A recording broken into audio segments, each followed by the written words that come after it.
சோம்பேறியெல்லாம் என்ன செஞ்சிடணும்? Thank you so much, நீங்கள் இவ்வளோ நாள் என் கூட இருந்ததுக்கு ரொம்ப நன்றின்னு பாய் பாய் டாட்டா சொல்லிடணும்.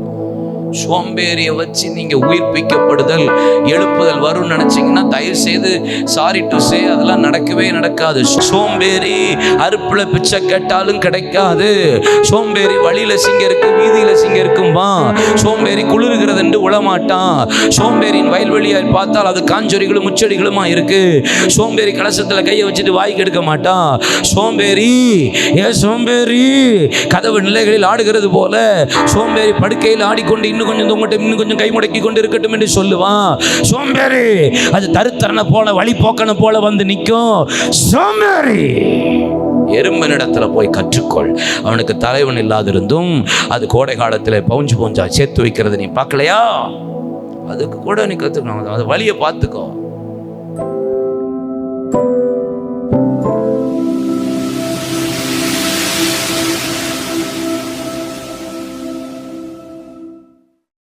This program is possible by the support and prayers of partners and well-wishers of Thindikkal Revival Igniters. எல்லா எழுப்புதலுமே தேவ மனிதர்கள் எல்லாம் நீங்கள் பார்த்தீங்கன்னா நான் அடிக்கடி சொல்கிறது தான். ஒரு இவான் ராபர்ட்ஸ்னா தொடர்ந்து 7 வருஷம் அந்த 10வது ஆண்டில் தான் ஒரு பெரிய மாற்றத்தை கர்த்தர் உண்டாக்கினார்.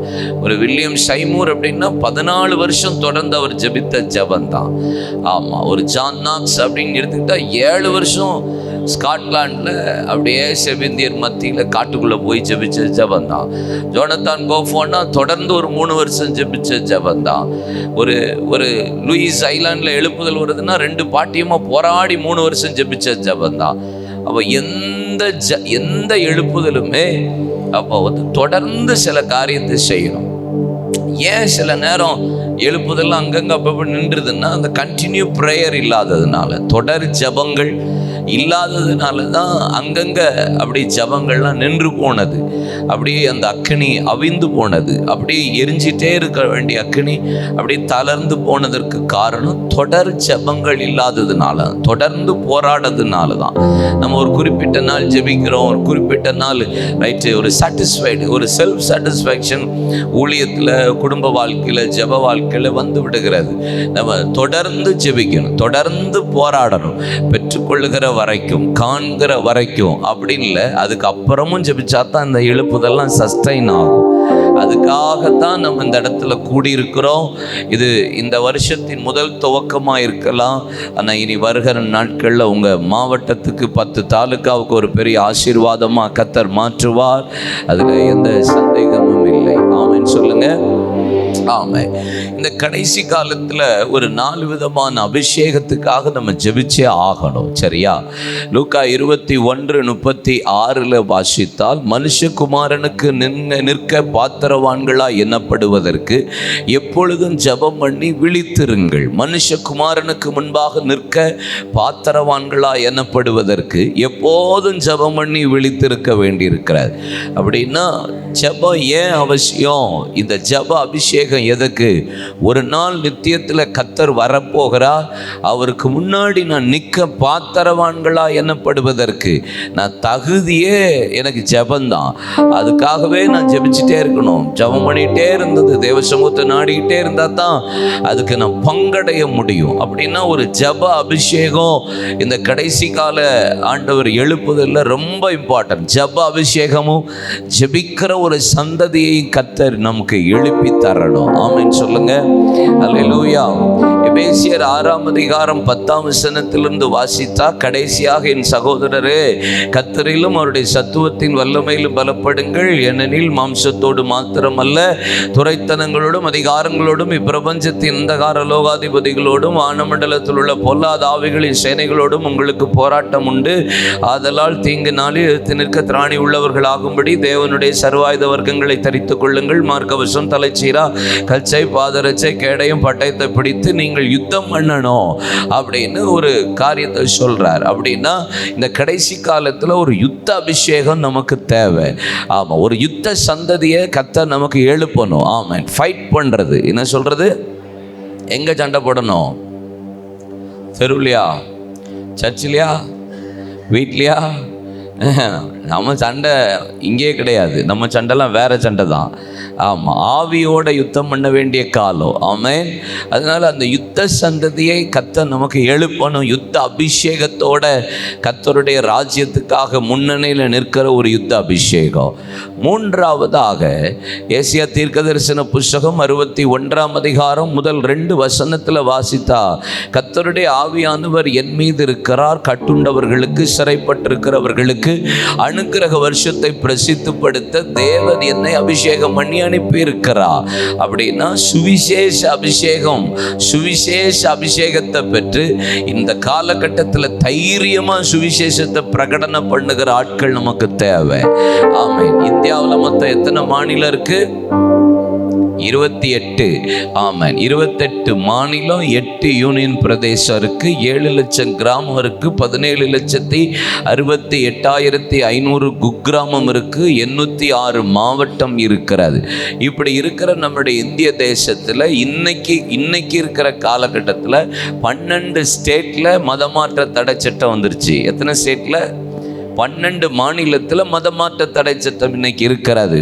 ஆமாம், சில மாநிலத்தில் இல்லைன்னு இருந்தாலும் இருக்கிற மாநிலத்தை விட ரொம்ப மோசமாக தான் இருக்குது. அந்த மாதிரிலாம் இருக்கிற மாநிலங்கள்லாம் இருக்கிறது பாருங்க. ஆமாம், கர்நாடகா மாநிலத்தில் மதமாற்ற தடை சட்டம் இருந்தாலும் சுவிசேஷத்துக்கு அங்கே பிரச்சனை இல்லாமல் போய்கிட்டே இருக்குது கர்நாடகாவில். ஆனால் நம்ம தமிழ்நாட்டில் ஒன்றுமே இல்லை. ஆனால் அது மோசமான நிலைமைக்கு தள்ளப்பட்டு இருக்கிற காலகட்டத்தில் நம்ம வந்துட்டு இருக்கிறோம். புரியுதா உங்களுக்கு? அப்போ இந்த காலகட்டத்தில் ஒரு அபிஷேகம்னா சுவிசேஷ அபிஷேகம். கர்த்தருக்காக ஸ்தேவானை போல நின்று சத்தியத்தை சத்தியமா பேசுகிற ஆட்களை கர்த்தர் எழுப்பணும்.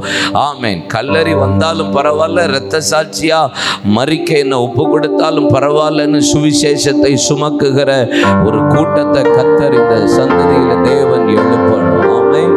நாலாவதாக யோவேல் தீர்க்க தரிசன புஸ்தகம் 2 அதிகாரம் 28-29 வசனத்தில் நம்ம வாசித்தோமானால், கர்த்தருடைய ஆவியானவர் கடைசி நாட்களில் மாம்சமான யாவர் மீது ஊற்றப்படுகிற காலம்.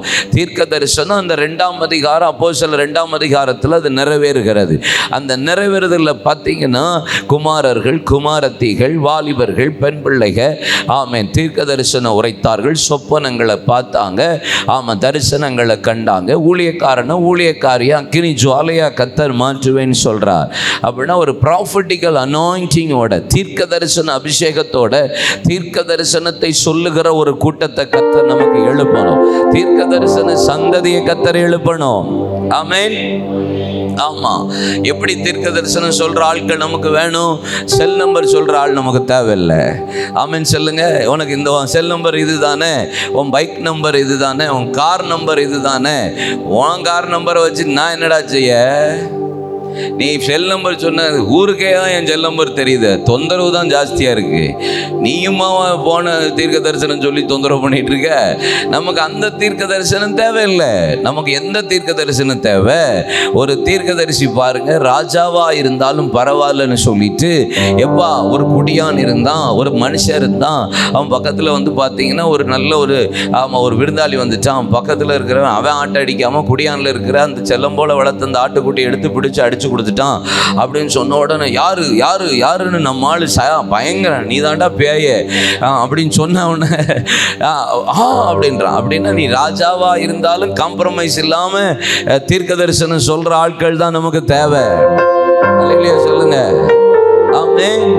நீ ராஜாவா இருந்துட்டு போ, ராணியா இருந்துட்டு போ, நீ யாரா இருந்துட்டு போ, தீர்க்க தரிசனத்தை தீர்க்க தரிசனமா எச்சரிப்போட சொல்லுகிற ஆட்களை தான் கர்த்தர் இந்த கடைசி காலத்துல எழுப்பணும். அதுக்காக நம்ம ஜெபிக்கணும். ஆமென் சொல்லுங்க. ஹல்லேலூயா. சும்மா பாலிஷ் போட்டு தடவிக்கிட்டு நீ நல்லா இருப்ப, அப்படி இருப்ப, வாலாக்காம உன்னை தலையாக எத்தனை வருஷம் தான் இதே தலையாக்கிக்கிட்டே இருப்பீங்க? ஒரு தலை தானே இருக்கு பாஸ்டர். வாழையாக்கிட்டு தலையாக்கிட்டு இதே வசனம் தான். உன்னை உயர்த்துவார், மேன்மைப்படுத்துவார், உன்னை ஆசீர்வதி. போதும்டா சாமி, காதுலெல்லாம் ரத்தமாக வருது. இயேசுவே ஆசீர்வதிக்கிறதுலாம் அவருக்கு ஒரு விஷயமே கிடையாது. உயர்த்துறது அவருக்கு விஷயமே கிடையாது. கர்த்தர் என்ன பயன்படுத்துறது விஷயமே இல்லை. நான் ஒழுங்காக இருந்தால் என்ன பயன்படுத்திட்டு போக போகிறாரு, நீங்கள் ஒழுங்காக இருந்தால் அவர் உங்களை பயன்படுத்திட்டு போக போகிறாரு.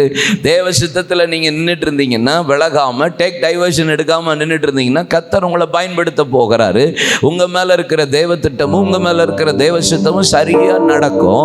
அதுக்கு ஒரு தீர்க்க தரிசனம் நமக்கு தேவை கிடையாது. நமக்கு இந்த கடைசி காலத்தில் தீர்க்க தரிசனம், தேசத்தை குறித்த தீர்க்க தரிசனம், ஆமென், ஊழியங்களை குறித்த தீர்க்க தரிசனம், இனி சம்பவிக்க போகிற காரியங்களை குறித்த தீர்க்க தரிசனம், வருகையை குறித்த தீர்க்க தரிசனம், ஆவியானவரை குறித்த தீர்க்க தரிசனம், எச்சரிப்பை குறித்த தீர்க்க தரிசனம். ஆமென். எசேக்கியேல் தீர்க்க தரிசன புத்தகம் 12ஆம் அதிகாரம் 14ஆம் வசனத்திலிருந்து நீங்க வாசி 14ஆம் அதிகாரம் 12ஆம் வசனத்திலிருந்து வாசி பாருங்க. வேதம் சொல்லுகிறது, ஒரு தேசம் கர்த்தரை விட்டு பிரிந்து விலகி போகுமானால், ஒரு தேசம் மீண்டும் மீண்டும் நான் சொன்ன வார்த்தையை கீழ்ப்படியாம ஆண்டவருடைய வார்த்தையை செவிசாய்க்காமல் இருந்தால், அந்த தேசத்தில் நான் பஞ்சம், பட்டயம், கொள்ளை நோய், மிருகத்தை அனுப்புவேன். அந்த தேசத்தில் யோபு, தானியேல், நோவா என்ற 3 பேர் இருந்தாலும் அவர்கள் தங்கள் நீதியினாலே தப்புவிக்கப்படுவார்களே என்று அவருடைய குமாரரோ குமாரத்திகளோ தப்புவிக்கப்பட மாட்டார்கள். இதை எல்லாவற்றையும் நான் முகாந்தரத்தினாலே செய்யவில்லை என்பதை நீங்கள் அன்று நாள் அறிந்து கொள்ளும்படிக்கு இதெல்லாம் நான் தேவ திட்டத்தோடு தான், நான் சரியாக என் திட்டத்தில் என் சிந்தனையில் இருக்கிறது தான் செய்கிறேன்னு சொல்லி தீர்க்க தரிசனம் உரைக்கிற ஆள் தான் நமக்கு வேணும். ஆமென் சொல்லுங்க. அல்லேலூயா. கர்த்தருக்கு மகிமை உண்டாவதாக. இன்னைக்கு மதியம் முடிந்தவுடனே உங்களுக்கு அருமையான ஆகாரத்தை கர்த்தர் தருவார். தீர்க்க தரிசனம் அதான் வெளியே சட்டி இருக்க 4 பேர் ஆக்கிட்டு இருக்காங்களே, இதுக்கு எதுக்கு தீர்க்க தரிசனம்? சாப்பாட்டுக்கு தீர்க்க தரிசனம், அத்தாடி கலருக்கு தீர்க்க தரிசனம். இந்த வேலையே நமக்கு ஆகுறது இல்லை. கொஞ்சமாவது தீர்க்க தரிசனத்தில் மனம் திரும்புதல் வரணும். அல்லேலூயா சொல்லுங்க. தீர்க்க தரிசனம்னா என்ன தெரியுமா? தேவனுடைய இருதய துடிப்பை அறிந்து செயல்படுறது தான் நம்முடைய வாழ்க்கையா மாறணும். அப்படி ஆட்களை கர்த்தர் எழுப்பணும். ஆமென் சொல்லுங்க. ஆமா. அப்போஸ்தலர் 9:40. பேதுரு எல்லாரையும் வெளியே போக செய்து போக செய்து முழங்கால் படியிட்டு ஜெபம் பண்ணி பிரேதத்தின் புறமாய் திரும்பி தபித்தாலே எழுந்திரு என்றான். அப்பொழுது அவள் தன் கண்களை திறந்து பேதுருவை பார்த்து உட்கார்ந்தாள். அல்லேலூயா. சில மரித்து போன அனுபவங்கள், சில மரித்து போன திருச்சபைகள், சில மரித்து போன கர்த்தருக்காக ஒரு காலத்தில் எழும்பி பிரகாசித்த நலமெல்லாம் இன்றைக்கு மரித்து போயிருக்குமானா, இன்றைக்கு பேதுரு செய்த ஒரு ஜெபம், ஒரு 4-5 காரியம் அங்க சொல்லப்பட்டிருக்கிறது. முதலாவது, பேதுரு தபித்தால் ஒரு சீசியாய் பேதுருவுக்கு இருந்தபடினால வேகமாய் அவள் தாமதமே இல்லாமல் வரும்படி அழைக்கப்பட்டிருந்தார். பேதுரு வேகமாய் வருகிறார். தபித்தால் தொற்கால் என்கிற ஒரு நற்சீச்சி இருந்தால் அவள் அநேக தான தர்மங்களையும் அநேக விதவைகளையும் அனாதைகளையும் ஆதரித்து வந்தவள். ஆனாலோ மரணம் அவளுக்கு நேரிட்டது. ஒரு ஒரு ஒரு ஜபத்துல மரணம், ஒரு ஆவிக்குரிய மரணம், ஒரு சரீர மரணம், ஒருவேளை ஆத்மாவில் நமக்கு ஒரு மரணம், எங்கேயோ ஒரு இடத்துல ஒரு ட்ரை செத்து போன ஒரு அனுபவம். ரொம்ப எழும்ப முடியல பிரதர், ஊழியத்தில் செயல்பட முடியல. ஒரு காலத்தில் வீரியமா இருந்தது, இப்ப அப்படி செத்து போயிருக்கு. ஜெபம் ஒரு காலத்துல பயங்கரமா இருந்தது, இப்ப செத்து போய் கிடக்கிறது. ஒரு காலத்துல முழங்கால் போட்டா 2 மணி நேரம் 3 மணி நேரம் இருப்பேன், இப்ப செத்து போய் கிடக்கிறது. எப்படி எழும்ப, எப்படி இதை எழுப்ப? தேவனே எங்களை உயிர்ப்பிக்க மாட்டீரோ?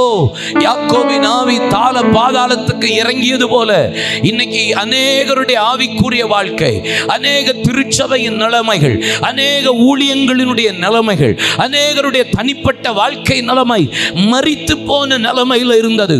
ஆனால் தாமதம் இல்லாமல் துரிதமாய் பேதுரு அழைக்கப்பட்டிருந்தா, இந்த கடைசி காலத்தில் தாமதம் இல்லாமல் செயல்படுகிற ஒரு கூட்டத்தை கர்த்தர் எழுப்ப விரும்புகிறார். டிலே பண்ணாம செயல்படுகிற ஆட்கள் வேணும். தாமதம் இல்லாமல் செயல்படுகிற ஒரு கூட்டத்தை கர்த்தர் திருச்சபைக்குள்ள கர்த்தர் எழுப்பணும். ஆமென்.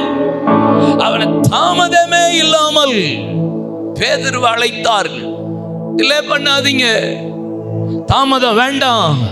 ஒரு காலத்துல ஜெபித்த ஆளு, ஒரு காலத்துல ஓடின ஆளு, ஒரு காலத்துல ஆளு பிரயாசப்பட்ட ஆளு, ஒரு காலத்துல வைராக்கியமா நின்ற ஆளு, ஒரு காலத்துல கர்த்தருடைய வார்த்தையை வல்லமையா பேசின ஆளு, ஒரு காலத்துல முன்னணியில நின்ன ஆளு, ஒரு காலத்துல என்னன்னு சாதிச்ச ஆளு, இப்ப என்னாச்சு? மரித்து போயிருக்கு. தாமதம் வேண்டாம். எழுப்ப வேண்டிய வேலை இந்த ஜெப முகாமுக்கு கர்த்தர் கொடுத்திருக்கிறபடியா உங்களை தாமதம் இல்லாமல் சில காரியத்தை உங்களுக்குள்ள இருந்த தேவன் நடப்பிக்க விரும்புகிறார். கையை தட்டி ஆவியில நிரம்பு. அல்லேலூயா, அல்லேலூயா, ஆமென். ஆமா, வேதத்துல வாசிங்கன்னா ஒரு ராஜா, 1 நாளாகமத்தின் புஸ்தகம் திருப்புங்க, 1 நாளாகமத்தின் புஸ்தகம் 25ஆம் அதிகாரமா. ஆமா, ஆலயத்தை பழுது பார்க்க, ஆலயத்தை சுத்திகரிக்கிறதற்கு அவன் ஆசாரியர்களில் லேவியரையும் அழைத்து கொண்டு வந்து, லேவியர்களையும் ஆசாரியர்களுக்கு ராஜா கட்டளையிட்டான். பழுது பார்க்கிறதற்கோ ஆலயம் என்ன பண்ணப்பட்டது? தாமதமானது. கேட்டபோது ஏன் இன்னும் தாமதமாகல? 2 நாளாக 24. அவன் ஆசாரியரையும் லேவியரையும் கூடி வரச் செய்து அவர்களை நோக்கி நீங்கள் யூதா பட்டணத்துக்கு புறப்பட்டு போய் தேவனுடைய ஆலயத்தை வருஷா வருஷம் பழுது பார்க்கிறதுக்கு இஸ்ரவேல் எங்கும் பணம் சேகரியுங்கள். இந்த காரியத்தை தாமதம் இல்லாமல் சொன்ன ஒரு வார்த்தை, தாமதம் இல்லாம செய்யுங்க. யோவாஸ் என்கிற ராஜா சொல்லுகிறான், ப்ளீஸ் டோன்ட் டிலே. எதையும் தாமதிச்சிடாதீங்க. ஆலயம் விழுந்து கிடக்கு, ஆலயம் சேதமாயிருக்கு, ஆலயம் மரித்து போயிருக்கு. அதை பழுது பார்க்கிற வேலையை நம்ம சீக்கிரமா செய்யணும். ஆசாரியர்களின் லேவியர்களுக்கும் துரிதமாய் கட்டளையிட்டான். ஒரு காரியம் சொல்றான், வருஷா வருஷம் அதை செய்யணும். அந்த வருஷா வருஷம் செய்கிற காரியத்தை எப்படி செய்யணுமா? தாமதம் இல்லாமல் செய்யணும். அங்க வேதம் சொல்லுகிறது, தாமதம் உண்டாயிற்று. தாமதம் இல்லாமல் செய்யுங்க சொல்லி அனுப்பியும் அங்க தாமதம் ஆயிற்று. ஏன் தாமதம் ஆயிற்றுன்னு கேட்டபோது வேதம் சொல்லுகிறது, அத்தாலியாலின் மக்கள்கள் ஆலயத்திற்காக சவதரித்து வைத்திருந்த எல்லா பணத்தையும் அவர்கள் ஆலயத்தை திறந்து எடுத்துக்கொண்டு போய்விட்டார்கள். அத்தாலியாலின் பிள்ளைகள் எடுத்துக்கொண்டு போனபடினால ஆலயத்தை பழுது பார்க்க முடியல, ஆலயத்தை சரி செய்ய முடியல, ஆலயத்தை ரெக்டிஃபை பண்ண முடியல, அதை உயிர்ப்பிக்க முடியல, பழைய நிலைமையில நிலைநிறுத்த முடியல. ஏன்னா சில தாமதம். ஏன் தாமதமாச்சு? அத்தாலியாலின் மக்கள்கள் அதை திருடி கொண்டு போனார்கள். அப்பொழுது யோவா சொல்லுகிறான், தாமதமானது இதுக்கு தான் காரணமா? அப்ப நம்மளை டிலே பண்ண வைக்கிற ஒரு ஆவி இருக்கிறது. நம்மளை ஜெபத்துல டிலே பண்ண வைக்க, நம்ம எழும்ப விடாம டிலே பண்ண வைக்க, காரியங்களை நடப்பிக்க விடாம, செயல்பட விடாம, ஜெபிக்க விடாம, தரிசனத்துல இணைய விடாம, கர்த்தருக்காக முன்னணியில் நிற்க விடாம தாமதம் பண்ணுகிற ஒரு ஆவி இருக்கிறது. அது அத்தாலியாலின் ஆவி. அந்த அத்தாலியாலின் ஆவியை இன்றைக்கு அழிக்கும்படி கர்த்தர் இந்த ஜெப முகாமில் தேவ வல்லமை வெளிப்படுவதாக. தாமதம் இல்லாமல் வந்துட்டு வேதம் சொல்லுகிறது, முதல்ல பேதுரு செஞ்ச வேலை என்ன தெரியுமா? ஜெபத்துல முதல் விஷயம் எனக்கு ரொம்ப பிடிச்ச வார்த்தை, எல்லாரையும் வெளியே அனுப்பிட்டான். சூப்பர்ல, போங்கடா வெளியே, ஒரு வயலும் உள்ள இருக்கக்கூடாது. எனக்கு ரொம்ப ஆச்சரியமான ஒவ்வொரு சுவிசேஷம், மத்தேயு, மார்க்கு, லூக்கா, இதுல எல்லாத்துலேயும் வித்தியாசமா ஆண்டவர் தபித்தால சுகப்படுத்துகிறதுக்கு முன்னாடி நீங்க பாருங்க, அதுல மத்தேயு 9ஆம் அதிகாரமா இருக்கட்டும், மார்க் 5ஆம் அதிகாரமா இருக்கட்டும், லூக்கால பார்த்தீங்கன்னா ஒவ்வொரு அதிகாரத்திலையும் ஒவ்வொரு விதமா சொல்லியிருப்பார். என்னன்னா, தபித்தால சுகமாக்க போறாரு. ஒரு சுவிசேஷத்துல போட்டிருக்கு எல்லாரையும் விரட்டி விட்டாருன்னு இருக்கு. ஒரு சுவிசேஷத்துல போட்டிருக்கு உள்ள வர ஒட்டவில்லைன்னு இருக்கு. எல்லாத்தையும் துரத்தி விட்டார், உள்ள வர ஒட்டவில்லை, எல்லாத்தையும் வெளியே அனுப்பினார். இங்க பேதுரு அதை பார்த்துட்டே இருந்தவர், இயேசு செஞ்சதை பார்த்துட்டே இருந்தவர். 12 வயசுல அந்த தபித்தாள் பிள்ளையை எழுப்புறதுக்கு இயேசு போகும்போது அவளை எழுப்புறதுக்கு முன்னாடி, உயிர்ப்பிக்கிறதுக்கு முன்னாடி அவர் செஞ்ச வேலையை என்ன தெரியுமா? உள்ளே வர ஒட்டவில்லை, துரத்தி அடித்தார், வெளியே விரட்டினார். இங்க அதுதான் போட்டிருக்கு. போன உடனே நம்ம ஆண்டவர் செஞ்சது என்ன? 40ஆம் வசனத்துல என்ன போட்டிருக்கு?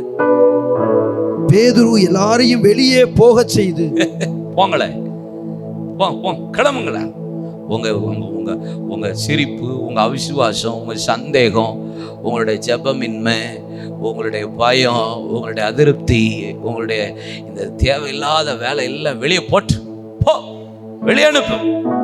துரத்தி விட்டார். சிலதெல்லாம் விரட்டினா தான் நம்ம சபை சரியாகும். சிலதெல்லாம் விரட்டினா தான் நம்ம ஜெபம் சரியாகும். இதெல்லாம் நம்ம வாழ்க்கையில் நம்மளிருந்து சிலதை விரட்டி வெளியே அனுப்பினா தான் எழுப்புதல் வரும், உயிர்ப்பிக்கப்படும். ஜெபத்தில் விரட்ட வேண்டியதை விரட்டிடணும். ஆமென் சொல்லுங்க. விரட்டிடணும். இயேசு சவுக்க எடுத்து புறா விற்கிறவர்களையும் ஆசனத்தையும் கவிழ்த்தி போட்டு விரட்டி விட்டார் இருக்கு. அப்படித்தானே இருக்கு. விரட்டி அடிச்சாரா. சில வியாபாரத்தெல்லாம் சபைக்குள்ள இருந்து விரட்டணும். ஆமென் சொல்லுங்க. ஆமா, உயிர்ப்பிக்க விடாதபடி தடை பண்ணுகிற சில காரியத்தெல்லாம் விரட்டணும். அல்லேலூயா. பரியாசக்காரனை விரட்டு, அப்பொழுது வாது நீங்கும். அப்படிதான் இருக்கு தெரியுமா? பரியாசக்காரனை விரட்டிட்டுனா என்ன நீங்குமா? வாது நீங்கும். வாத போகும், வாக்குவாதம் நிற்கும். எல்லாத்தையும் கர்த்தர் வெளியே அனுப்பிடுவா. பரியாசக்காரன், கிண்டல் பண்றவன், கேலி பண்றவன், நக்கல் பண்றவன், நையாண்டி பண்றவன், அசிங்கமா பேசுறவன், அதைரியப்படுத்தி பேசுகிறவன், அவிசுவாசப்படுத்தி பேசுறவன், இதை எல்லாத்தையும் நம்ம விரட்டி அடிக்கிறதற்கு கர்த்தர் இன்னைக்கு கிருபை தருவாராக.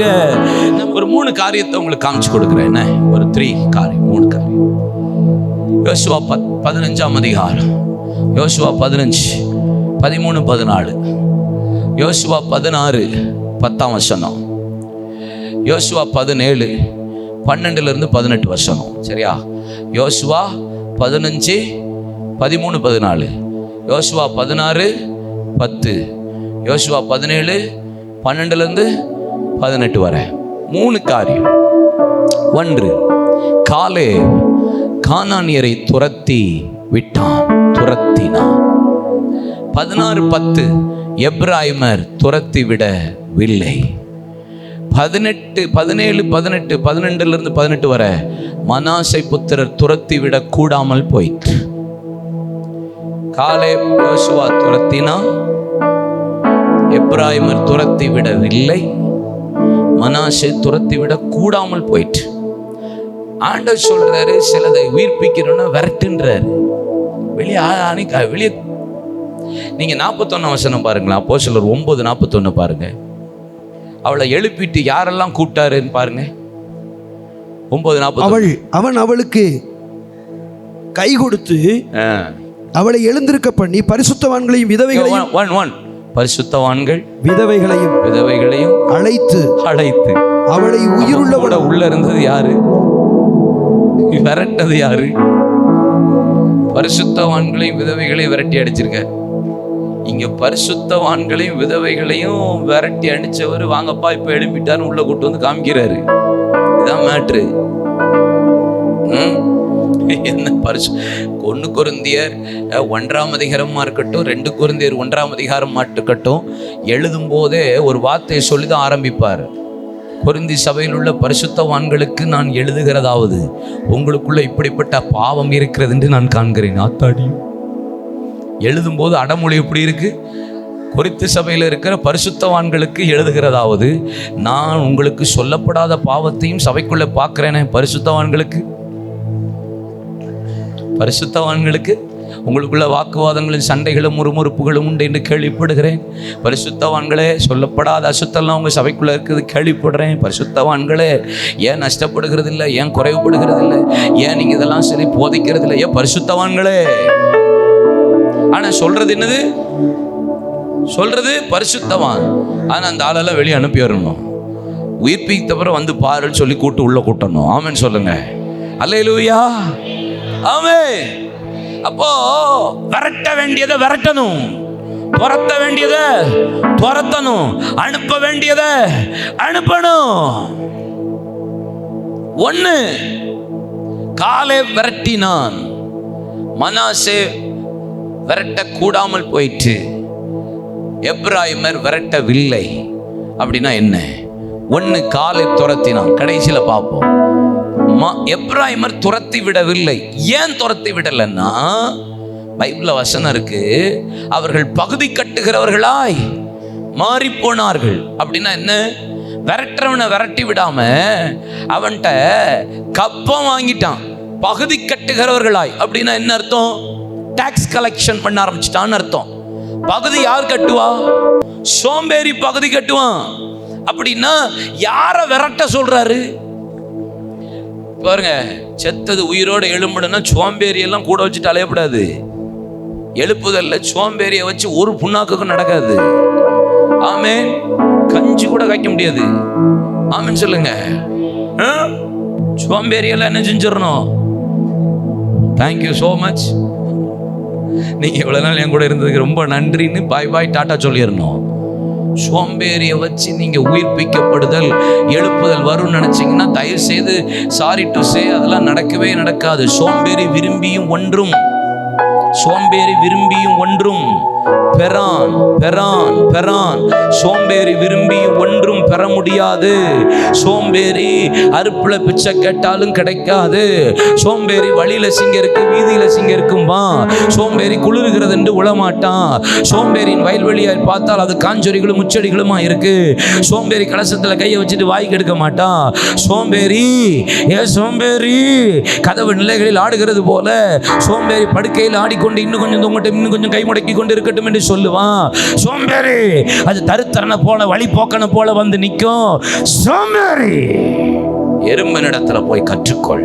அவனுக்கு தலைவன் இல்லாதிருந்தும் அது கோடை காலத்தில் பவுஞ்சு பவுஞ்சா சேர்த்து வைக்கிறது நீ பார்க்கலையா? அதுக்கு கூட நீ கற்றுக்கணும். அது வழியை பார்த்துக்கோ. பக்கத்தில் கை குடிச்சிட்டு நீங்க கேளுங்க, நீங்க கேளுங்க, நீங்க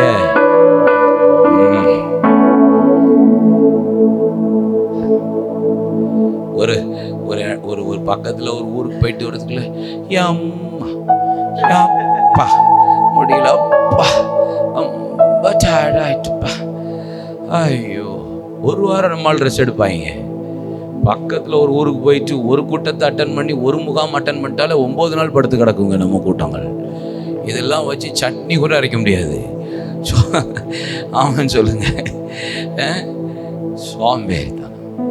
விசாசம் நம்மளை உட்கார வச்சே வேலை பார்க்குறான், தெரியுதா உங்களுக்கு? கையில் ஒரு செல்ஃபோனை கையில் கொடுத்துட்டு, இல்லை கையில் செல்ஃபோனை கொடுத்துட்டு அப்படியே உட்கார வச்சு இருந்த இடத்த விட்டு நகலை விடாமல் பண்ணிடுறான். சோம்பேறித்தனம். முந்தி ஒரு பைபிளை எடுத்து பிரசங்கத்துக்கு எடுத்து ஒரு வசனத்தை தேடுறதுக்குன்னா அத்தனை நேரம் ஆகும். ஒரு வசனம் இந்த இடத்துல இருக்குமே, இந்த இடத்துல தானே பார்த்தேன், இந்த இடத்துல பார்த்தேனே, இந்த இடத்துல பார்த்தேனே, இந்த இடத்துல பார்த்தேனே, இந்த இடத்துல பார்த்தேனேன்னு சொல்லி தேடி கண்டுபிடிச்சி அதை கண்டுபிடிச்சி அதுக்குள்ளே ஒரு 100 வசனம் நமக்கு புதுசாக கண்டுபிடிச்சிருவோம். பார்த்துருக்கீங்களா சார்? 100 வசனம் 200 வசனம் கண்டுபிடிச்சிருவோம், திருப்பி எடுப்போம். இப்போல்லாம் அப்படிலாம் கிடையாது. இப்போல்லாம் கிடையாது. ஜஸ்ட் போய் இப்போ ஏதோ சொன்னாங்க, நேற்று கூட என்ன சொன்னாங்க, ஜெமினின்னு ஒன்று இருக்காமே, ஏஐயா ஜெமினின்னு, அதில் போயிட்டு ஆமாம் ப்ரேயர் கேம்புக்கு போகிறேன், I need some prayer points about prayer camp, I need some 3 points of prayer கேம்ப்னு போட்டாப்போ அது 3 பாயிண்ட் கொடுத்துது. ஒன்றும் செய்ய வேண்டாம், சோம்பேறி தானே மாக்கி விட்டுருது. உடனே நான் அதில் போய் இப்படி சொன்ன உடனே அதில் நானும் தான் ட்ரை பண்ணி பார்ப்போமேன்ட்டு உள்ளே போய் ஹூ இஸ் கார்த்திக் அம்மாலியல்னு நடித்தேன். எப்படியுமே வாய்ஸ் எல்லாம் போட்டேன், ஹூ இஸ் கார்த்திக் அம்மாலியல்னு. உடனே அது சொல்லுது, Karthik Ammaliyal is the one of the famous Tamil Nadu evangelist and pastor. He running Mount church in Thoothukudi. ஆமாம், he was drunken in the college time. குடிச்சதெல்லாம் அது சொல்லுது, குடிச்சு வெறிச்சு தலைஞ்சான்னு சொல்லுது, எல்லாம் சொல்லிட்டு கடைசியில் முடிக்கும்போது அது சொல்லுது அவன் கார்த்திக் அம்மாலி அஃபிஷியல்னு ஒரு யூடியூப் வச்சுருக்கான். அதில் 2 சாங்ஸ் வேறு இப்போ ரிலீஸ் பண்ணியிருக்கான். கொஞ்சம் காலமே சுபக்காக அன்பரம் நேசரே அப்படின்னு பேசுது. அதுக்கப்புறம் கடைசியில் சொல்லி முடிக்கும்போது அவன் வந்து எ க்ரை ஃபார் ரிவைவல் என்கிற ஒரு மோட்டோவோட ஹோல் வேர்ல்டு ட்ராவல் பண்ணிகிட்டு இருக்கான் அப்படின்னு சொல்லி முடிச்சிருச்சு. சரி, நம்மளாவது உலகம் முடிச்சு போகிறோம், என் வீட்டுக்காரியை பற்றி கேட்போன்ட்டு ஹூ இஸ் சுபா கமாலியல்னு கேட்டேன். உடனே Subha Kamaliyal is Karthik Kamaliyal wife. she supported his ministry அப்படின்னு சொல்லுது. அவள் 2 பிள்ளை இருக்குன்னு என் பிள்ளை பேர் 2 பேரையும் சொல்லுத. பயமாவும் இருக்கு, சோம்பேறித்தனமும் ஆகுது. உக்காந்த இடத்துல நீங்க எல்லா ஜோலியும் முடிச்சுட்டு போயிடலாம், பிரச்சனையே கிடையாது. Love, I need message about love அப்படின்னு போட்டா மெசேஜ் அபவுட் லவ், லவ் பத்தி ஒரு மெசேஜ் போட்டுருத, அப்படியே பிரிண்ட் அவுட் எடுத்துட்டு வாசித்தாலே போதும், அன்னைக்கு வண்டியை ஓட்டிடலாம். அல்லேலூயா சொல்லுங்க. சோம்பேறி, எறும்பனிடத்துல போய் கற்றுக்கொள். அதுக்கு ராஜா இல்லை, தலைவன் இல்லை, ஆனா பவுஞ்சுகளாய் கோடை காலத்துல எப்படி சேர்த்து வைக்குதுன்னு பாரு. இந்த காலத்துல நீங்க அமைதியா இருந்தா இனி வருகிற காலத்துல எப்படி போய் நிக்க போறோம்? இந்த சமாதான காலத்துல இப்படி இருந்தீங்கன்னா யுத்த காலத்துல என்ன செய்ய போகிறோம்? அல்லேலூயா. காலாலோடு நடக்கும் போதே இப்படி இருந்தோம்னா குதிரைகளோடும் ரதங்களோடும் ஓட போகிற காலம் வருகிறது. நம்ம என்ன செய்ய போகிறோம் என்பதை யோசிக்கணும். சோம்பேறித்தனத்தை நம்மளை விட்டு அகற்றணும். சோம்பேறித்தனம் படித்த ஆட்களை நம்மளை விட்டு நகட்டணும். சில எல்லாம் சொல்லுவாங்க தெரியுமா, நாளைக்கு பார்த்துக்கோ. அந்த பயவுகளிலே தேவையே கிடையாது. இன்னைக்கு வேலையை இன்னைக்கு பார்க்குறவன் தான் நமக்கு தேவை. இன்னைக்கு வேலையை அன்னன்னைக்கு முடிச்சு க்ளோஸ் பண்ணி அக்கௌண்ட்டை க்ளோஸ் போட்டு பேலன்ஸ் ஷீட்டை போடுற ஆட்களை தான் கர்த்தர் நமக்கு எழுப்புதலுக்கு தேவை. ஆண்டவர் சிலரை வெளியே அனுப்ப சொல்லுகிறார். எப்பிராயிமர் பகுதி கட்டுகிறவர்களாய் மாறி போனார்கள். சோம்பேறியை கூட வைக்காதீங்க. நீங்களும் சோம்பேறித்தனத்தில் இருக்காதீங்க. சபை சோம்பேறித்தனமா இருக்கக்கூடாது. ஞாயிற்றுக்கிழமை மட்டும் சபை இருந்துச்சுன்னா சோம்பேறித்தனமான சபை. சபை எந்த நேரமும் திறந்திருக்கணும். 24/7 சபை திறந்திருக்கணும். ஆமென். ஆவிக்குரிய பூசாரிகள் எல்லாம் 24 மணி நேரமும் 7 நாட்களும் திறந்திருக்கணும். ஆவிக்குரிய பூசாரிகளாய் மாறட்டும். அல்லேலூயா. சோம்பேறியை வெளியே அனுப்புங்க.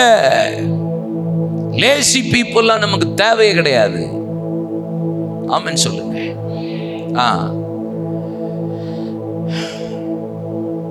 உசைன் போல்ட் எத்தனை பேருக்கு தெரியும்? போல்ட் நட்டு தான் தெரியுங்களோ. உசைன் போல்ட்னு ஒரு அத்லெட் வீரர். என்ன பார்த்துருக்கீங்களா? எத்தனை பேர் பார்த்துருக்கீங்க? கை வைத்துங்க. தோத்தர் கொஞ்சம் பேருக்கு தான் தெரியல. உசைன் போல்ட் சரியான ஒரு அத்லெட் வீரர். அவன் பார்த்தீங்கன்னா எப்பயும் ஆரம்பிக்கிறதுக்கு முன்னாடி ஒரு சிலுவை போட்டு தான் ஓடுறதுக்கு ஆரம்பிப்பான். எப்போ பார்த்தாலும் அவன் டோட்டலாகவே அவன் வாழ்நாள் முழுசும் டோட்டலாகவே ரன்னிங் ஓடுனது எவ்வளோ தூரம் தெரியுமா? ரன்னிங் 155 வினாடி. டோட்டலாகவே எத்தனை? டோட்டலாகவே 155 மினிட்ஸ் ஓடி இருக்கான். டோட்டலாக இந்த 155 நிமிஷம் ஓடுனதுக்கு அவன் சம்பாதிச்ச பணம் எவ்வளவு தெரியுமா? 1472 கோடி 60 லட்சம் ரூபாய். 155 வினாடி மட்டும்தான் டோட்டலா ஓடி இருக்கிறான். அவன் சம்பாதிச்சது 1472 கோடியே 60 லட்சம். அப்போ ஒரு மினிட்ஸுக்கு எவ்வளவு சம்பாதிச்சிருக்கான்னா 7 கோடியே 40 லட்சம் ரூபா. ஒரு மினிட்ஸுக்கு எவ்வளவு சம்பாதிச்சிருக்கான்? நம்ம முக்கி போராடுறோம், ஒரு புண்ணாக்கும் வர மாட்டேங்குது. ஒரு மினிட்ஸ்ல 7 கோடியே 40 லட்சம் சம்பாதிச்சிருக்கான். ஆனா இந்த 1472 கோடி 60 லட்சத்தை 155 வினாடி ஓடி செலவு ஜெயிச்சிருக்கான். ஏறக்குறைய அமெரிக்கன் டாலருக்கு $199 மில்லியன் போட்டிருக்கு. இத இவ்வளவு ஈஸியா பெற்றதுக்கு காரணம் 25 இயர்ஸ் அவனுடைய ஒர்க் அவுட். 25 இயர்ஸ் உழைப்பு, 25 வருஷ உழைப்பு, 25 வருஷ உழைப்பு சும்மா கிடையாது. ஒரு மனுஷனை கர்த்தர் பயன்படுத்தணும்னா ஒர்க் அவுட். சொல்லுங்க, ஒர்க் அவுட் வந்தா தான் முடியும். இல்லையா? சொல்லுங்க.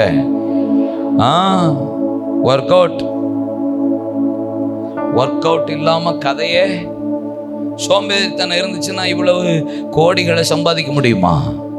நம்ம எழுப்புதலை பார்க்கணும்னு விரும்புகிறோம், ஆனால் பல பேர் என்ன செய்யறது கிடையாது, ஒர்க் அவுட்டே பண்றது இல்லை. ஊழியத்தில் சோம்பேறித்தனம், அப்புறம் எப்படி ரிசல்ட் இருக்கும்?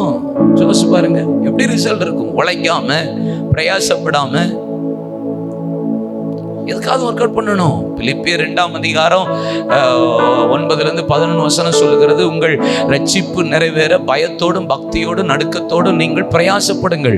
Work out your own salvation with fear and trembling அப்படின்னு போட்டிருக்கு. பயத்தோடு நடுக்கத்தோடு ரட்சிப்பு நிறைவேறுகிறதுக்கே நீங்க கொஞ்சம் ஒர்க் அவுட் பண்ணணுங்கிறாரு. அதுக்கே சோம்பேறித்தனம் இருக்கக்கூடாதுங்கிறாரு. அப்படின்னா எழுப்புதலுக்கும் உயிர்ப்பிக்கிறதற்கும் தேசம் மறுரூபமாகிறதற்கும் ரட்சிக்கப்படுகிறதற்கும் நீங்களும் நானும் எவ்வளவு உழைக்கணும்னு யோசிங்க. ஆமே, ஒரு அற்புதம் வேணும்னு நினைக்கிறீங்க, ஆனா உங்க உழைப்பு எப்படி இருக்கு? விடுதலை வேணும்னு நினைக்கிறீங்க, உங்களுடைய விடுதலைக்கான உழைப்பு எவ்வளவு இருக்கு? ஆசீர்வாதம் வேணும், மேன்மை படணும், பெரிய ஆள் ஆகணும், கர்த்தர் என்னையும் பயன்படுத்தணும். What about your work?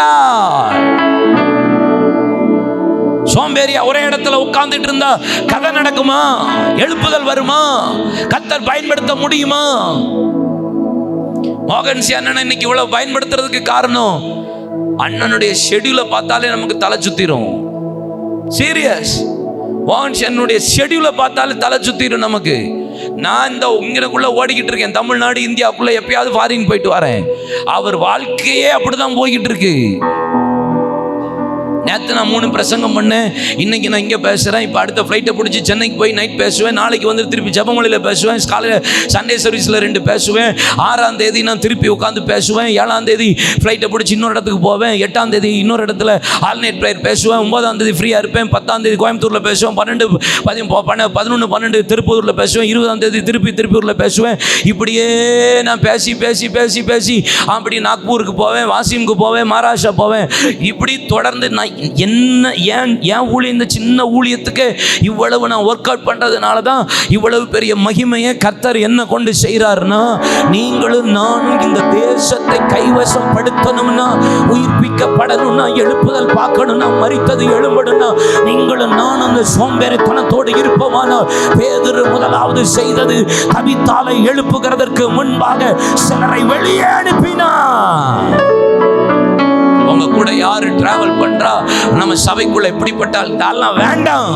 சந்தேகப்படுகிற ஆட்கள், அவிசுவாசமான ஆட்கள், நெகட்டிவா பேசுற ஆட்கள், எதிர்மறையா பேசுகிற ஆட்கள், ஜெபிக்காத ஆட்கள், சும்மா உட்கார்ந்துட்டு இருக்கிற ஆட்கள் தேவையில்ல. எழுப்புதலுக்கு தேவையில்ல. மனாசே புத்திரர் துரத்தி விட கூடாமல் போயிற்று. அப்படின்னா என்ன? மனாசே புத்திரர் துரத்தி விட கூடாமல் போயிற்று. எப்பிராயிமர் துரத்தி விடவில்லை, ஏன்னா பகுதி கற்றவனை வச்சிருந்தான். மனாசே புத்திரரும் பகுதி கற்றவர்களை வச்சிருந்தது மட்டுமல்ல, அவன் எக்ஸ்ட்ராவா இன்னொன்னு சொல்றான். அந்த இடத்துல 18ஆம் வசனம் வரைக்கும் நீங்க வாசி பார்த்தீங்கன்னா, மனாசே புத்திரர்கிட்ட போய் காலேப் யோசுவான்னு சொல்றாங்க, எப்பா போய் மரத்தை வெட்டி நீங்க இடத்தை உண்டாக்கி நீங்கள் சவதரித்து தேசத்தை சுதந்திரித்துக் கொள்ளுங்கள், அசதியா இருக்க வேண்டாம், தேசம் நமது வசமாயிட்டு போங்கன்னு சொன்னா, இவன் சொல்றான், ஐயோ அங்க இருக்கிறவெல்லாம் இருப்பு ரதங்கள் வைத்திருக்கிறாங்க. கர்த்தர் தேசத்தை கையில கொடுத்துட்டாருன்னு சொன்னா, நீ ஆப்போனண்ட்டை பார்த்துட்டு பெரிய ஆளா இருக்கான், அவன் இருக்கான், இவன் இருக்கான், கையில அது இருக்கு இது இருக்கு, அவன் ஆட்சி இருக்கு, அதிகாரம் இருக்கு, கையில அவங்க எல்லாமே வச்சுக்கிட்டு இருக்காங்க, தேசமே அவங்க வசம் இருக்கு, நம்ம எப்படி சுவிசேஷம் சொல்றது, எப்போ சபையை கட்டுறது, எப்போ ஊழியத்தை பண்ணுறது அப்படின்னு சொல்லி நீ நெகட்டிவா பேசுற. இல்ல, எத்தனையோ பேர் இந்த கிறிஸ்தவத்தை அழிக்கிறதற்கு எத்தனையோ ராஜாக்களும் சக்கரவர்த்திகளும் எத்தனையோ இராணுவங்களும் எழும்பின போதிலும் இன்னைக்கும் கிறிஸ்துவத்தையும் திருச்சபையும் அழிக்க முடியாமல் எழும்பி வந்திருக்கிறதுக்கு காரணம் என்ன தெரியுமா? உலகத்துல இருப்பவன் நம்முடைய இருப்பவன் பெரியவன். ஒன்னு சோம்பேறியை நோட்டிடணும், இன்னொன்னு பயப்படுற ஆளே நம்ம கூட இருக்கக்கூடாது. பயப்படுற ஆளு, அவிசுவாசமா பேசுற ஆளு, அவங்களாம் பெரிய ஆளு, அது RSS பிஜேபி அவனா இருந்துட்டு போனா நமக்கு என்ன? நானும் பிஜேபி தானே சொல்லியிருக்கேன் உங்களுக்கு, பாரதிய ஜீசஸ் பார்ட்டி. நான் ஒன்று ஆரம்பிக்க போறேன், பாரதிய ஜீசஸ் பார்ட்டி. தோதரம் யாரு ஏன்ச்சு கூட சேர போறீங்க? பயங்கரமா கை வைத்துத, திண்டுக்கல்ல எனக்கு ஓட்டு விழுதடா சாமி, கட்சிக்குள்ள மட்டும் கார்த்திகை மாலையில் வர மாட்டோம்ப்பா. ஆமா, நம்ம வேலை ஜெபம் பண்ற வேலை தான். அல்லேலூயா. ஆமாம், தோத்தனம். நம்ம பெரிய பெரிய கட்சிக்கு வேலை பார்த்துட்டு இருக்கோம், பெரிய டிபார்ட்மெண்ட்டுக்கு வேலை பார்த்துட்டு இருக்கும்போது லோக்கல் டிபார்ட்மெண்ட்லாம் நமக்கு தேவையா? நெகட்டிவாக பேசுகிற ஆட்கள்லாம் வேண்டாம், நமக்கு விரட்டிடுங்க. எங்கே சில ஆட்கள் கேட்டிருக்கீங்களா, இப்படியே ஜெபம் பண்ணிகிட்டு இருக்கோம், எங்கத்தை எழுப்ப வர அப்படிமா. சில நேரம் சில இடத்துக்கு நான் ஜெபம் பண்ண மீட்டிங் முடிச்சுட்டு அப்படி நிற்பேன். சில பேர் ஜெபிக்க வருவாங்க. அப்படி வந்துட்டு அப்படி கையை வச்சு ஏசு நாம அப்படி சிலருக்கு ஜெபிச்சு அனுப்பிட்டே இருப்பேன். சில பிரதர் அப்படி கையை அப்படி தட்டுவாங்க, கையை வச்சிடக்கூடாதுன்னு. எதுக்குன்னா அவங்க ஜெப குறிப்பேன் சொல்லுவாங்க. இப்படி கையை வைக்க பிரதர் இருங்க அப்படிமா. சொல்லுங்க. இல்லை, என் புருஷன் ஒரே குடியா பயங்கர குடிக்க 27 வருஷமா குடிச்சுக்கிட்டே இருக்கான், முடியல, அடிக்கிறான், குடிக்கிறான், ரொம்ப கஷ்டமா இருக்கு. அது ஆளுடைய நீங்களாம் குடிச்சு உங்க அம்மா ஜபத்துல மாட்டிருக்கீங்க. ஆமா, ராஜிக்க போடணும். சரி சரி, இயேசுவின் நாமத்துல அந்த குடிவரின் ஆவின்னு சொல்ல போவேன். அவன் எங்க பிரதர் ரசிக்கப்படுவான்பா? அது ஜெபம் பண்ணும் போது அது வாயிலிருந்து ரிப்ளை வரும். அவன்லாம் ரசிக்கவே பட மாட்டான் பிரதர், அவன்லாம் தருதலையா தான் சுத்திட்டு. அந்த அம்மாவுக்கு அவ்வளவு விசுவாசம். நான் சொல்லுவேன், வாயின் வார்த்தையின்படியே ஆக கடவுள். சில ஆள்லாம் எப்பயும் நெகட்டிவ் மட்டும்தான் தெரியும், பாசிட்டிவே தெரியாது. ஏன் எவ்வளோ பெரிய ஊழியர்கள்லாம் ஒன்றும் செய்ய முடியாமல் போயிட்டு, எவ்வளோ ஜெபம் பண்ண ஆட்கள்லாம் இப்போ காணாமல் போயிருப்பாங்கயா. நாங்கள் நம்புகிறது அவரால். கை தட்டுங்க. துரத்திடணும். காலேப் துரத்தி விட்டான். சொல்லுங்க. காலேப் யோசுவா என்ன செஞ்சாங்க? துரத்துனான். 31 ராஜா 7 ஜாதியை விரட்டினான், துரத்துனான். உள்ள இராதபடி. அப்படின்னா உத்தமமா என்ன பின்பற்றினவன், வேற ஆவி உடையவன், ஒரு விசேஷித்த அபிஷேகம் இருந்தால் தான் துரத்த முடியும் இல்லை? ஆமாம், அந்த கிருபையோட துரத்துங்க. கர்த்தர் உங்களுக்கு கிருபை தருவா. டக்குன்னு முடிக்கிறேன். ஆவியான் நமக்கு வேண்டிய ஒத்தாசைகள். 2வது வாசிங்க பாஸ்டர். முதல்ல வெளியே போக சொன்னான், 2வது முழங்கால் படியிட்டான்.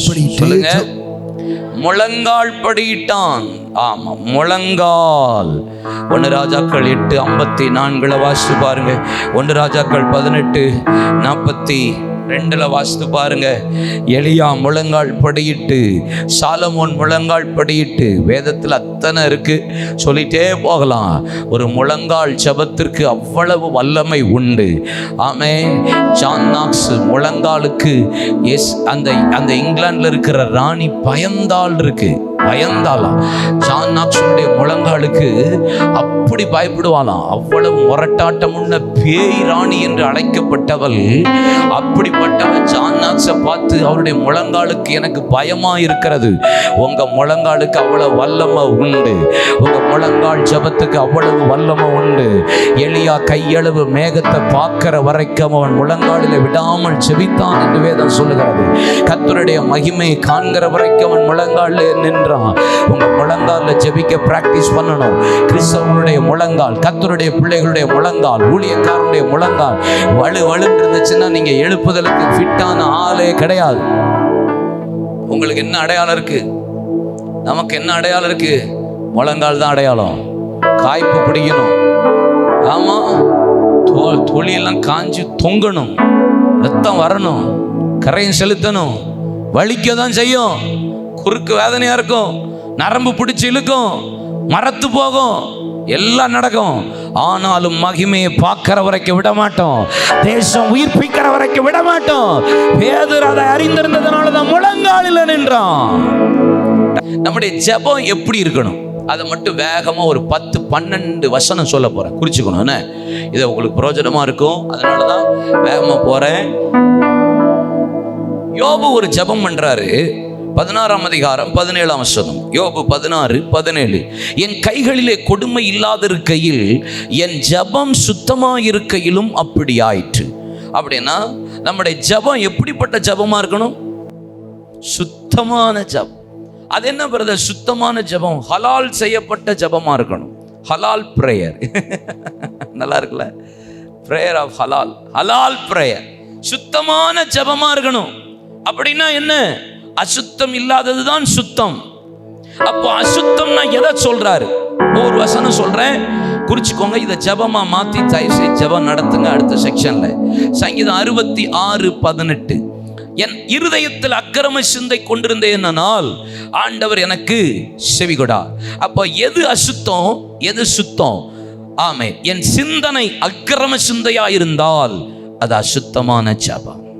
அக்கிரம சிந்தையோட நான் ஜெபிச்சா என் ஜபம் கேட்கப்படாது. அக்கிரம எண்ணத்தோட, அசிங்கமான எண்ணத்தோட, மற்றவங்களை குறித்து தப்பான எண்ணத்தோட நான் என்ன ஜெபிச்சாலும் என் ஜபத்துக்கு பதில் வராது. ரெண்டாவது டக்கு நான் சொல்லிடுறேன். லூக்கா 18:9, அன்றியும் தங்களை நீதிமான்கள் என்று நம்பி மற்றவர்களை அற்பமா எண்ணி சிலரை குறித்து ஒரு உவமையை சொன்னார். ஆயக்காரனுடைய பரிசேயனுடைய ஜபத்தை பற்றி சொல்லப்பட்டிருக்கு. பரிசேயன் சுயநீதியில ஜபிச்சான். ஆண்டவர் சொன்னார், அவனல்ல இவனே நீதிமானாக்கப்பட்டான் என்பதாக. அப்படின்னா சுயநீதியின் ஜபம், அந்த ஜபம் சுத்தமில்லாத ஜபம். தங்களை முன்னிலைப்படுத்தி நான் தான் பெரியவன், நான் தான் கரெக்ட்னு சுயநீதியில ஜபிக்கிற ஜபம் ஜபத்தில் இருக்கக்கூடாது.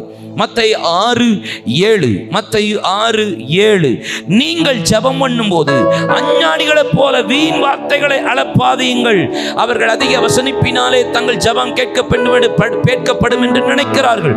அப்படின்னா மூணாவது, வீண் வார்த்தைகள், அது அசுத்தமான ஜெபம். வீண் வார்த்தை கொண்டு ஜெபிக்கிற ஜெபம், அதிகமான வார்த்தையை போட்டு ஜெபிச்சா தான் எனக்கு ஜெபம் கேட்கும், எனக்கு வசனம்லாம் ரொம்ப தெரியும்னு ஜெபிக்கிறன்னு ஜெபத்தை போட்டு ஜெபத்தை பண்ணக்கூடாது. கருத்தான ஜபமா இருக்கணும். என்ன ஜபத்துக்கு சொல்றோமோ அந்த ஜபத்தை மட்டும், அந்த ஜப குறிப்பை மட்டும் செய்யணும். அதுதான், சும்மா வீண் வார்த்தையை அலப்பிக்கிட்டு கொண்டே இருக்கக்கூடாது. யாக்கோபு 1:6-7 ஆனாலும் அவன் எவனாகிலும் சந்தேகப்படாமல் விசுவாசத்தோட கேட்க கடவன். சந்தேகப்படுகிறவன் காற்றினால் அலைக்கழிக்கப்படுகிற அலைகளுக்கு ஒப்பாயிருக்கிறான். அப்படிங்கிற மனுஷன் தான் கர்த்தரிடத்தில் எதையாலும் பெறாம் என்று நினையாதிருப்பானாக. சந்தேகம் அசுத்தம். சந்தேகம் என்னது? அசுத்தம். நம்ம ஜபத்துல சந்தேகமே இருக்கக்கூடாது. சந்தேகம் இருந்துட்டு ஜெபிச்சா எதையாவது கர்த்தரிடத்திலிருந்து பெறலாம் என்று நினையா இருப்பானாக. சந்தேகம் இருக்கக்கூடாது. மத்தேயு 6:5 அன்றி நீங்கள் ஜெபம் பண்ணும்போது மாயக்காரரை போல இருக்க வேண்டாம். எப்படி இருக்கக்கூடாதா? மாயக்காரர். அப்படின்னா என்ன ஆண்டவர் சொல்றாரு? மாயக்காரர்கள் என்ன செய்யறாங்களாம்? ஜெப ஆலயங்களிலே, வீதிகளிலே, சந்துகளுக்கு அடுத்த இடத்துல ஜெபிக்கிறாங்க.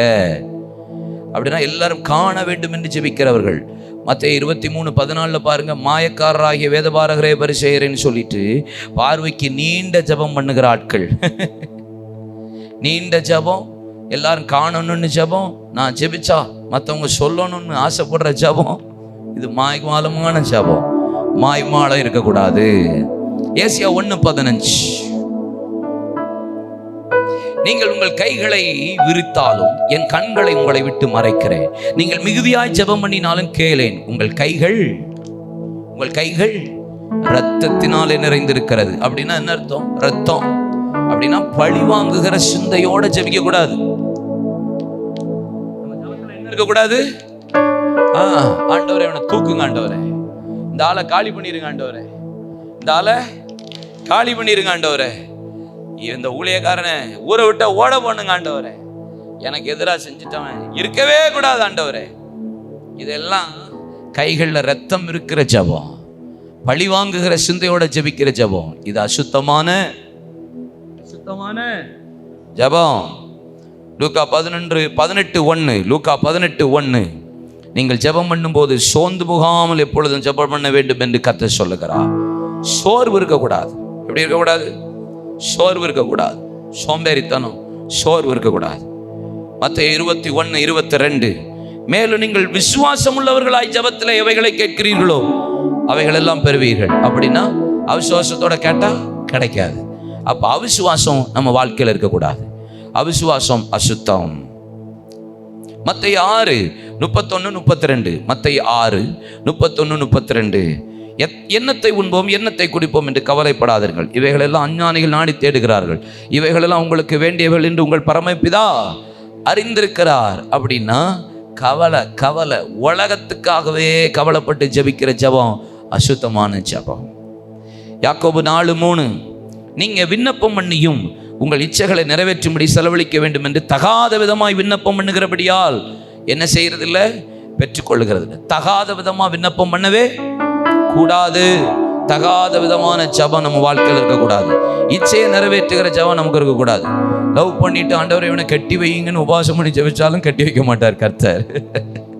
ஆமென் சொல்லுங்க. ஆமா, அடுத்தவன் சொத்தை அபகரிக்கணும்னு இச்சைப்பட்டு ஜெபம் பண்ணாலும் சொத்து கிடைக்காது. தோத்திரம் சொல்லுங்க. எங்க பாஸ்டர் சாகணும், நான் அது இடத்துல திரும்பி வரணும்னு ஜெபம் பண்ணாலும் கதை நடக்காது. அல்லேலூயா சொல்லுங்க. தகாத விதமான விண்ணப்பம் பண்ணுற ஜெபம், படிக்காமலே பாஸ் ஆகணும்னு ஜெபம். எப்படி பாஸ் ஆக நீ அதுலேயே தான் இருக்க போற பாரு.